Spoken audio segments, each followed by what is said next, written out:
歡迎收睇美國專訊。今集嘅節目，我哋首先介紹一間幫助個人將往事記憶同有意義物品聯繫埋一齊嘅公司。下邊係記者艾爾瑪斯利嘅介紹。These are my most cherished artifact ever. They're a pair of hiking boots I've had for almost 2 decades. They've carried me across 4 continents, thousands of miles, and dozens of countries. They remind me of all of life's ups and downs and how no matter what life has thrown at me, I can tackle it one step at a time.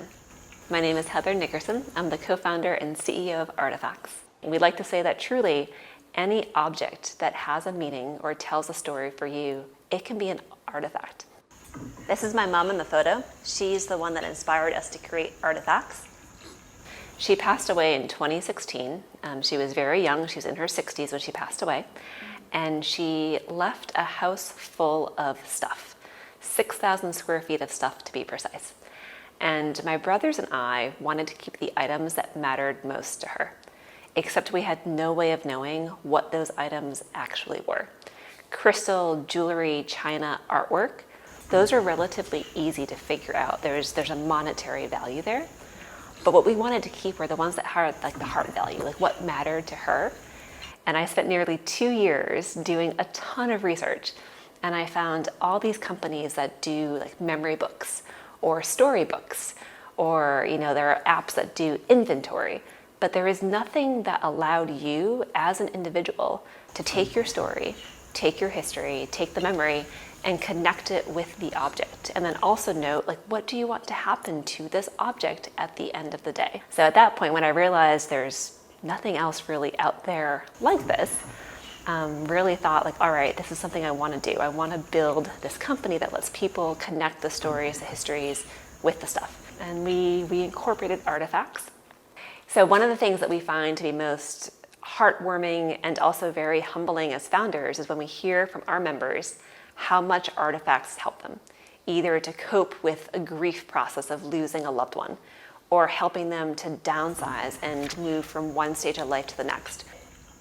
跟住落嚟，我哋介紹一個華盛頓嘅住宅社區，因為佢主要服務殘疾人士。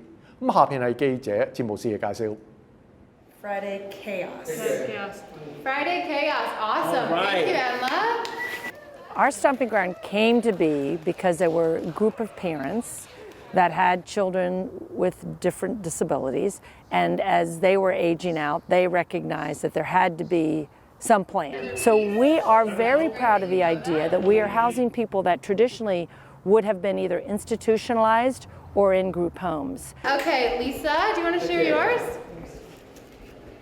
And what did your title yours, Lisa? Happy Thoughts with Friends at Gilliam. Happy Thoughts with Friends at Gilliam. Awesome. Do a little celebration. And then we have Juan. Juan, what did you title your Say it loud. Say it loud. What is it? Happy together. Okay, light. Happy together. Happy Together. Awesome. Thank you. Meryl, did you want to hold that up? Oh, yeah. Juan, you can see. Send that around. The meaning was behind mine was that even though it's a mess, it's pretty. How's that sound? And it's just, and even though it may look like that, anything can be art. And we're really not saying there's anybody that cannot be housed. With the right supports and with the right community around them and with the affordability figured out, with people that can come in to make those other support needs, we really believe that anybody can be housed.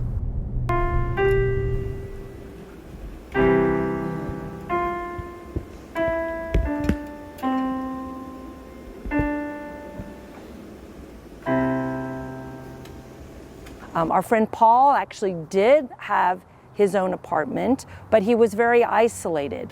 All right, come on in.